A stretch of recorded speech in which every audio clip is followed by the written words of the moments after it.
Bapak Ibu yang berbahagia, berjumpa kembali dengan saya Dr. Andri, spesialis kedokteran jiwa dari Rumah Sakit Omni Alam Sutra Tangerang. Di penghujung tahun 2020 ini, mendekati hari Natal ya, yang tinggal 2 hari lagi, saya ingin mengucapkan selamat Natal kepada teman-teman yang merayakan hari Natal. Semoga damai di dunia dan juga buat teman-teman semua bersama keluarga. Saya ingin sedikit berbincang tentang banyaknya pasien-pasien yang mengalami gangguan kecemasan di masa pandemi ini, dan ini merupakan salah satu hal yang paling sering dikaitkan dengan bagaimana kedepannya untuk menjaga diri lebih baik. Pada berbagai macam kesempatan saya sudah menjelaskan tentang pentingnya kita mempelajari mindfulness, karena mindfulness ini adalah sesuatu yang menurut saya paling dianggap mempunyai peran dalam bagaimana merelaksasi atau membuat diri kita menjadi lebih baik. Ikhlas, sabar, sadar. Itulah 3 kunci dari apa yang bisa saya berikan kepada Bapak Ibu berkaitan dengan bagaimana kalau kita mencoba menterapi diri sendiri kita dengan baik. Kita bisa bayangkan seperti ini ya. Kalau misalnya seorang yang mengalami gangguan kecemasan, sebenarnya problemnya itu apa? Apakah memang dia itu problemnya berkaitan dengan pikirannya? Apakah berkaitan dengan lingkungannya?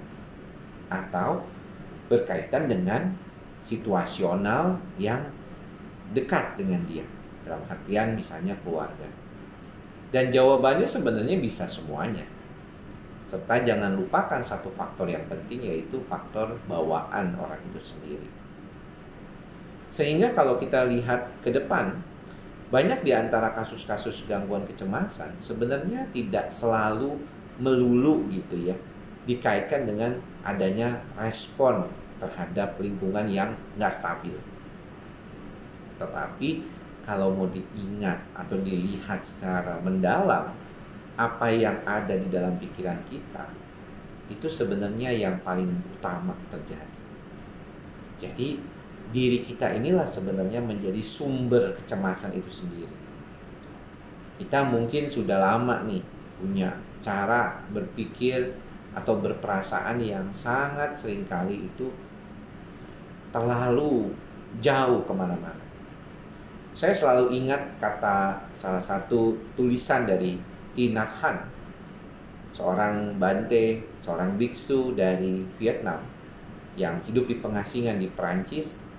Dikatakan bahwa apa yang terjadi di dalam pikiran kita, karena seringkali pikiran kita itu tidak pernah benar-benar berada di dalam tubuh kita. Pikiran dan tubuh kita ini tidak pernah benar-benar berada di dalam tubuh kita. Dia sepertinya selalu melanglang buana. Saat saya berbicara dengan Bapak, saya memfokuskan pikiran saya untuk mengeluarkan kata-kata. Saya memikirkan apa yang harus saya perhatikan buat saya bicara kepada Bapak Ibu. Artinya pikiran saya lebih fokus tentang perasaan dan pikiran kata-kata yang akan saya keluarkan. Saya tidak aware dengan badan saya. Mungkin kalau badan saya itu mengalami kesakitan, misalnya gara-gara terlalu lama duduk dan ngobrol dengan Bapak Ibu lewat video call misalnya, mungkin baru terasa setelah beberapa saat. Artinya pada saat saya berbicara seperti ini, sedikit banyak saya melupakan pikiran terhadap tubuh saya ini. Ya.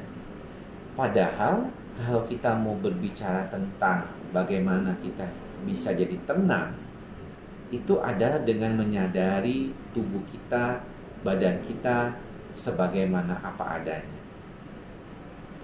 Jika orang yang punya kecemasan tinggi, biasanya itu dia hanya fokus kepada yang sakitnya saja, bagian tubuhnya yang lagi dalam kondisi tidak enak. Padahal kalau dia bisa mau fokus ke seluruh tubuh dia, perhatian dia tentunya tidak hanya pada pikiran-pikiran cemasnya, pada nyeri ototnya, pada nyeri lambungnya, pada debar-debarnya, pada napas tersengal-sengalnya atau tercekiknya. Pikiran dia akan mengelola selalu semua itu. Tetapi ketika dia menyadari, sadar penuh akan tubuhnya, bahwa ketika dalam keadaan kecemasan pun, ketika psikosomatiknya datang pun, ya, tubuh ini masih bisa membuat dia hidup. Dia masih ada saat ini. Lalu ada pertanyaan, tapi saya rasanya kayak mau mati dong. Iya, perasaannya seperti mau mati.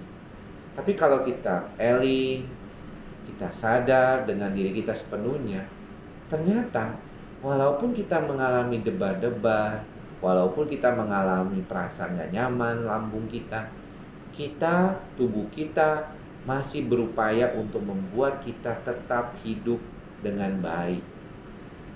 Masih bisa berfungsi, masih bisa merasakan sakit itu, masih bisa merasakan cemas itu.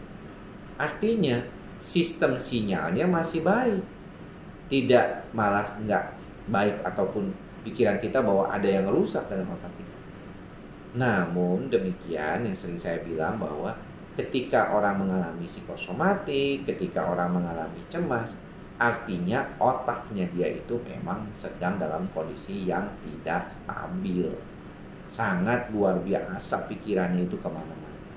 Nah, inilah yang mungkin menjadi problem yang berkaitan dengan keadaan orang itu sendiri.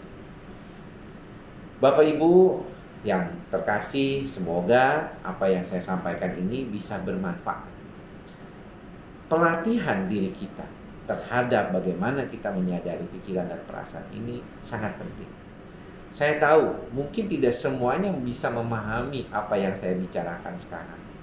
Cuman dengarkan pelan-pelan. Sadari benar-benar tubuh kita ini. Bahwa ketika kita sedang melakukan sesuatu, fokus kita mungkin hanya pada apa yang kita lakukan tersebut. Untuk itulah kita memerlukan suatu cara untuk menenangkan diri kita dan belajar untuk berkata, berperasaan, berperilaku apa adanya. Saat kita memperhatikan fokus pada tubuh kita, apa yang bisa dilakukan dan kapan? Bisa banyak. Bisa saat sembahyang, sholat, zikir, saat teduh, meditasi, relaksasi.